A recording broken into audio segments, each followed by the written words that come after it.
I'm Jesse Waters. Welcome to The Five. We are following multiple breaking news stories tonight. First, some very concerning news about one of America's most prominent lawmakers. Senator John McCain has been diagnosed with brain cancer. A tumor was discovered after he underwent a procedure to remove a blood clot. More on that in a moment. Also tonight, we've learned President Trump's son, his former campaign manager, and his son-in-law are all scheduled to testify before Senate panels next week as part of the Russia inquiry. And there's a new President Trump interview making lots of headlines.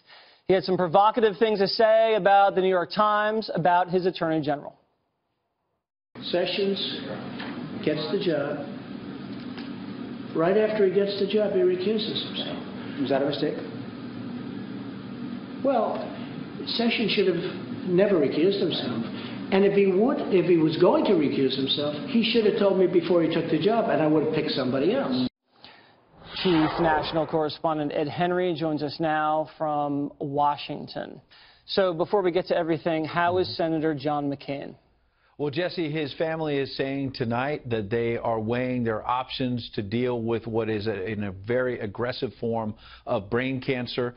This is something that they are dealing with because, as you mentioned, a few days ago we learned that John McCain had a blood clot removed and there had been a mass that they were checking on. We are now learning it was, in fact, cancerous. They're weighing whether or not to move forward with chemotherapy or radiation, what kind of treatment they want to have. And tonight there are leaders in both parties who are really stepping out and saying that this is an American hero, that they want to rally around as he deals with this fight. Former President Barack Obama just sending out a tweet saying John McCain is an American hero and one of the bravest fighters I've ever known. Cancer doesn't know what it's up against. Give it hell, John. That from Barack Obama. Hillary Clinton as well coming out and saying, quote, John McCain is as tough as they come, thinking of John, Cindy, their wonderful children, and their whole family tonight. And speaking of that family, we should note, of course, that Meghan McCain is not just part of the McCain family, but also part of the Fox News family. And she has put out a very emotional statement tonight. I will read it in part, where she concludes, quote, my love for my father is boundless, and like any daughter, I cannot and do not wish to be in a world without him. I have faith that those days remain far away, yet even in this moment, my fears for him are overwhelmed by one thing above all, gratitude for our years together and the years still to come. He is a warrior at dusk, one of the greatest Americans of our age, and the worthy heir to his father's and grandfather's name.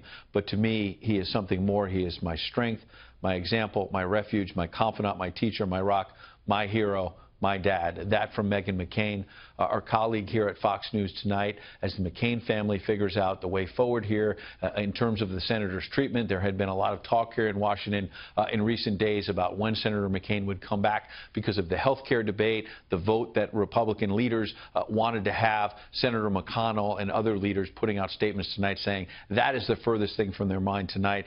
They instead are focused on the family and what they want to do in the days ahead to make sure that he has what they hope to be a very good recovery in the days ahead. But the family rally around him tonight to figure out what treatment they want to have for what is a very aggressive form of brain cancer, Jesse. Yes, and he fought as hard as he could possibly fight as a POW in Vietnam, and now we hope that he can maintain that fight against cancer, which is a vicious affliction. Dana Perino. So, Ed, of course, we send our regards to everyone in the McCain family and Meghan in particular. That was a beautiful statement, and you're certainly your father's daughter.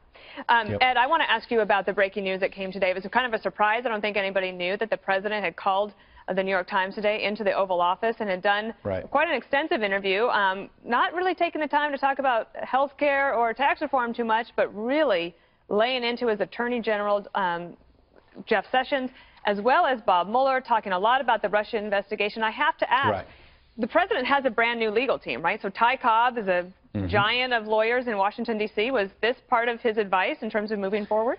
You can't craft a scenario, Dana, where this would be part of what Ty Cobb would want the President of the United States to do. The whole reason to bring in Ty Cobb, a very seasoned Washington attorney who's dealt with various congressional and criminal investigations, as you suggest, is to bring in someone who's seasoned and says, look, Mr. President, stop doing interviews, stop talking about the investigation, stop lashing out at Robert Mueller, or in this case, lashing out at people on your own team like Jeff Sessions, the Attorney General, and instead let this play out. There's nothing you can do to stop the special counsel right now, but let it play out and not add more fuel to the fire. Instead, we have the president attacking his own attorney general, as you mentioned a moment ago, saying that if he had known that Jeff Sessions was going to recuse himself from all matters involving Russia, he never would have picked Jeff Sessions in the first place. That seems to be coming out of nowhere. And then in this New York Times interview, the president also leaves the door open to firing Robert Mueller as special counsel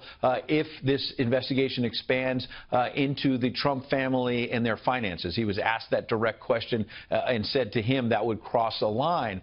So all of this is just going to add more fuel to the fire from the president's critics who are wondering why he's lashing out at various people, especially, remember, before the Donald Trump Jr. meeting and the news of that. This investigation had been settling down to some extent. That obviously ratcheted up in recent days. But when you talk about the legal advice from his team, part of their frustration has been that rather than letting this settle down, the president has been riling it up. That is true. He has been going forward very strongly on this investigation. Juan Williams. Ed, you mentioned briefly there in passing that the president opposes the idea of expanding this investigation into his family business enterprises and their finances. But what we heard tonight is that there are congressional committees that will be specifically looking at that issue. What's the response from the White House?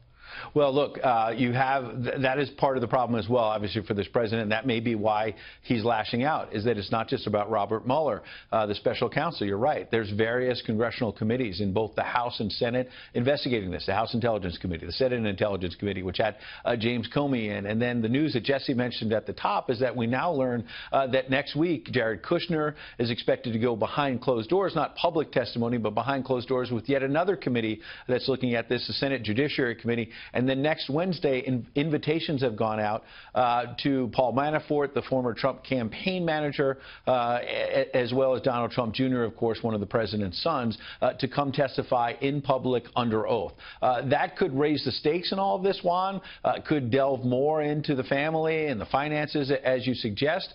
On the other hand, I think to be fair to the president tonight, part of what may happen next week, if in fact Donald Trump Jr., Paul Manafort, and others actually do testify, is that after leak after leak attacking this president, there may be an opportunity for people close to him to actually tell their side of the story. And if, as the president says in this New York Times interview, by the way, tonight, I've done absolutely nothing wrong, if that is true and they finally get to tell their story, maybe all of this will settle down. Certainly some of the transparency could help President Trump. That remains to be seen. Brian Kilmeade. What a night to be on the Five. This breaking news is incredible. First off, I'm fascinated by this story. Number one, that he did it, that he summoned the New York Times to say, come to the Oval Office, I want to talk.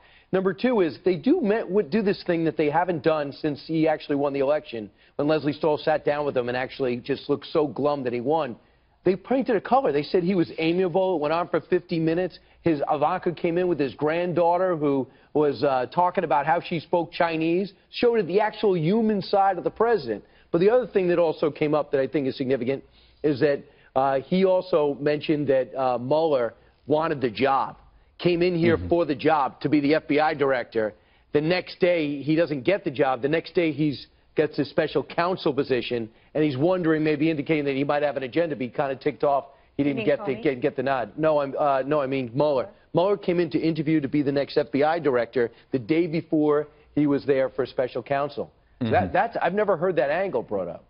Yeah, it's been mentioned a little bit before, Brian, but you're right. Given all of this breaking news in recent weeks, not just tonight, some of this has gotten lost. Robert Mueller was a candidate to replace James Comey. It does seem odd, but we had learned that before in previous reporting that I say odd because Robert Mueller had been the FBI director already, had gone into private practice as an attorney here in Washington. James Comey, his friend, had become the FBI director. He gets fired. The President of the United States was interviewing various people, including Robert Mueller. I think you're right. The president believes now that Robert Mueller didn't get the FBI job, instead gets special counsel. He thinks maybe he has an agenda. And the president also in this New York Times interview was not shy about saying, giving some of the hires, people, attorneys on Robert Mueller's staff now as special counsel who were contributors to Democratic campaigns, supporters of Hillary Clinton. This president clearly does not feel like he's going to get a fair shake. Lisa Booth.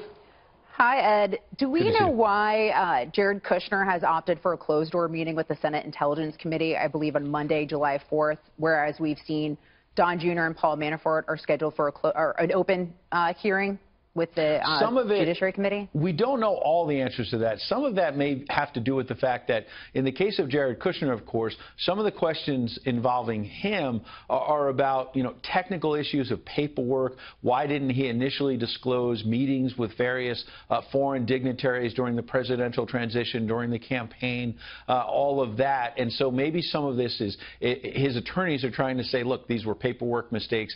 These were things that he's since corrected. Why do you need to drag him in front of the cameras and make a spectacle of it when he can come behind closed doors and explain to you, here's what I did initially. Then I learned that I didn't disclose all of the meetings. I quickly tried to fix that.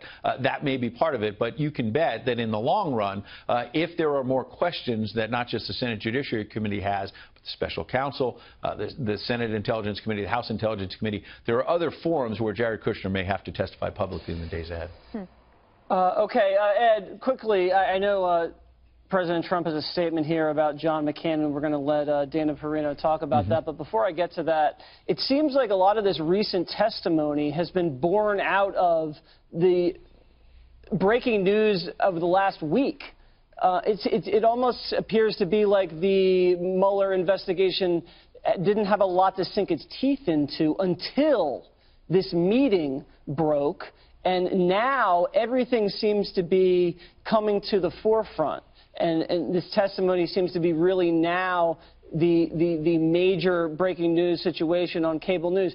Is that your understanding, that they didn't have a lot to work with before this breaking news situation with the meeting with the Russian lawyer? Well, I have to be honest as a reporter that as we chase the facts here, many of us do not know what the special counsel is really doing because they are trying to keep that as secret as possible. So we have to be careful about speculating, of course. But attorneys who are getting notices from the special counsel have told us in recent days that they are now asking questions about that meeting at Trump Tower in the summer of 2016 during the campaign after Donald Trump had gotten the presidential nomination. The email had come in to Donald Trump Jr. about the potential for information, dirt, if you will, about Hillary Clinton. And so Robert Mueller asking about that, you're absolutely right, Jesse, suggests that if he's asking questions about it, he's investigating it. This gets back to the bottom line question, I think, that Dana asked at the top about Ty Cobb, the new counsel coming into the White House. If Donald Trump, as President of the United States, says in this interview with the New York Times, I've done nothing wrong, his son has told Sean Hannity and others, look, I've done nothing wrong. I'm going to be transparent about what happened. I wanted to hear these guys out. In the end, nothing came of it. If that is the truth, they need to tell that story as quickly as possible, because then, as you suggest, Jesse, there's nothing here for the special counsel to actually, there's no actual crime. But the question is there something else that we simply do not know tonight that the special counsel is looking at that goes beyond all of this? That's a question we simply can't answer tonight. Right. You know, what's interesting, too, is because we remember how good Attorney General Sessions did. And he really silenced a lot of critics when he came out strongly and defended himself. And things started to calm down. And then, of course, other incidents took place. You know, though, Ed, didn't Sessions offer his resignation to Trump and then Trump say no? But now it seems like the bitterness lingers. Yeah, it seems like the president cannot let go of the fact that these investigations have expanded and have escalated, if you will, in recent days because of one thing in his mind, which is if Jeff Sessions had not recused himself, this would have been contained at the Justice Department, investigated there. But instead, when he recused himself, since there were not very many other senior officials who had been confirmed, it was so early in the administration, it went to Rod Rosenstein, who basically decided, okay, we're going to kick this to a special counsel, and the dominoes fell so quickly. It's very clear that this president believes that was Jeff Sessions' fault, and if it had been contained at the Justice Department, it would not be escalating. He could be right about that, or he could be wrong about that, because, again, we don't know what evidence Robert Mueller has. If there's nothing there, in the end, they're going to be vindicated. If there's something they're not telling us tonight, this is an investigation that is just beginning. Wasn't the trigger when he fired Comey, and then Comey released this information that prompted the appointment of the special prosecutor, which was quite intentional in that terms there of were that a couple leak of by triggering Comey. events. The president wants to say the triggering event was Jeff Sessions losing control of this by recusing himself. You're certainly right, Juan, that the thing that escalated this and poured gasoline on the fire, if you will, is the commander-in-chief firing the FBI director that left the #2 official at the Justice Department saying, we simply can't leave this within the administration. We've got to get an independent voice. Ever since that's happened, it's gotten more and more difficult and has put this White House more and more on defense. And clearly, in this New York Times interview, the president is still angry about that.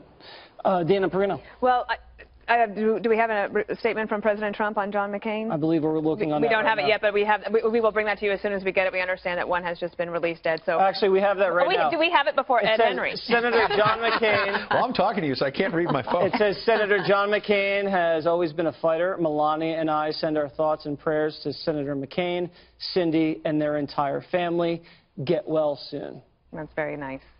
Yeah. And certainly, John McCain has been such an important person, a lion of the Senate, really, if you could take that title, having been inherited it from Senator Ted Kennedy. So, of course, we wish him well. And if anybody can beat brain cancer, it is John McCain, that's for sure. I just wanted to ask you about just a timetable thing. First of all, as I understand it, the House Intelligence Committee said that they have known since April about this Don Jr. meeting that now has 8 people that have been named as being a part of that meeting. So if the House Intelligence Committee had it, I assume that the special counsel had it, so I guess that we should set that aside. When it comes to Senator Sessions, how could he have predicted the future that he was going to recuse himself about a Russia issue if that didn't even happen? All of that happened after he was already confirmed. I don't understand why dumping on Senator Sessions tonight makes sense, because he has been a pretty good attorney general. He's out there on the asset forfeiture issue. He's talking about the president's agenda. He just filed that huge lawsuit against the opiate, the pharmaceutical companies, insurance companies who are colluding to try to build Medicaid out of money. It's a huge lawsuit, like $400 billion. Like doing a lot of great stuff. So I don't understand how Senator Sessions could have predicted the future before he became Attorney General. He couldn't predict the future. You're right, Dana. I think it comes down to one thing. This is someone in Jeff Sessions who was the first senator to stick his neck out when the rest of the Republican senators would not support Donald Trump. He's been loyal to the beginning. He must be very disappointed about how all this has played out. From the president's perspective, to answer your question, I think it's quite simple that the president believes that Jeff Sessions, yes, he couldn't predict the future, but by recusing himself, they lost control of this investigation. It was no longer controlled by the Trump Justice Department. I just feel like the Attorney General recused himself, not to protect himself, but to protect the president, to ensure the integrity of the investigation, that he wouldn't be a distraction and cause problems for the president. I think that's where Jeff Sessions' mind was. And if there's nothing to hide here, and if there were no crimes, the president himself should not be worried, to your point, Dana. And that's why, as this plays out, if there's nothing to hide, the recusal really in the long run doesn't matter. Okay. Right, but I think as a president who wears his heart on his sleeve, expects loyalty. Thank you very much. Next,